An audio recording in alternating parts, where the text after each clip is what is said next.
Hello viewers, আসসালামু আলাইকুম। কিভাবে দোকানের মতো পারফেক্ট বিস্কুট তৈরি করবেন সেই রেসিপি আপনাদের সাথে শেয়ার করেছি। আর এই রেসিপি একবার ভালো করে বিস্কুট বানিয়ে খেলে একদম দোকানের মতোই কিন্তু হবে। বিস্কুটটি তৈরি করার জন্য এখানে আমি 150 গ্রাম পরিমাণ নিয়েছি বাটার। তো প্রথমে আমি একটা ইলেকট্রিক বিটার দিয়ে বাটারটাকে কিছুক্ষণ বিট করে নেব, বাটারটা একটু কালারটা চেঞ্জ হয়ে আসা পর্যন্ত।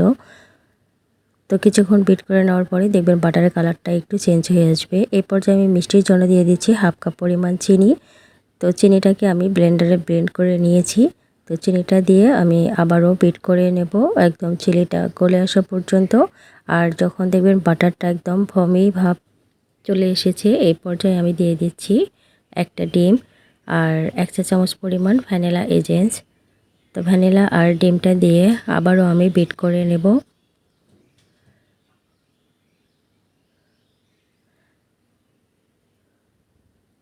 তো বিট করে নেওয়া হয়ে গিয়েছে। এই পর্যায়ে আমি শুকনো উপকরণগুলো দিয়ে দেব। এখানে একটা চালনিতে নিয়ে নিচ্ছি 1 কাপ প্লাস 1/3 কাপ পরিমাণ ময়দা, 1 চা চামচ পরিমাণ দিয়ে দিচ্ছি বেকিং পাউডার, 2 টেবিল চামচ পরিমাণ দিয়ে দিচ্ছি গুঁড়া দুধ। তো সমস্ত উপকরণ আমি চেলে নিচ্ছি। অবশ্যই চেষ্টা করবেন বিস্কুটটি তৈরি করার জন্য ময়দাগুলোকে কিন্তু ছেলে নিতে। তো ময়দাগুলো দিয়ে প্রথমে আমি ভালো করে মিশিয়ে নিচ্ছি, তারপর ইলেকট্রিক বিটার মিশিয়ে নিচ্ছি। আপনারা চাইলে হ্যান্ড উইক্স বা হাত দিয়েও কিন্তু মিশিয়ে নিতে পারেন। তো মিশিয়ে নেওয়া হয়ে গেছে, আপনারা দেখতে পাচ্ছেন ঘনত্বটা কেমন হবে। তো এখানে আমি একটা নজেল নিয়েছি, এটা একটা বাস্কেট নজেল ছিল। তো পাইপিং ব্যাগে আমি বেটারগুলো দিয়ে দিচ্ছি।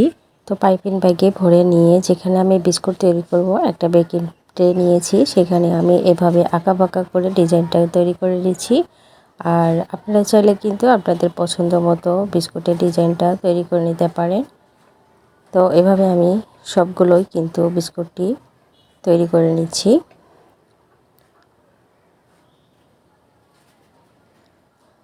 তো সবগুলো বিস্কুট আমি বানিয়ে নিয়েছি। আর আজকের বিস্কুটটা আমি ওভেনে বেক করে নেব।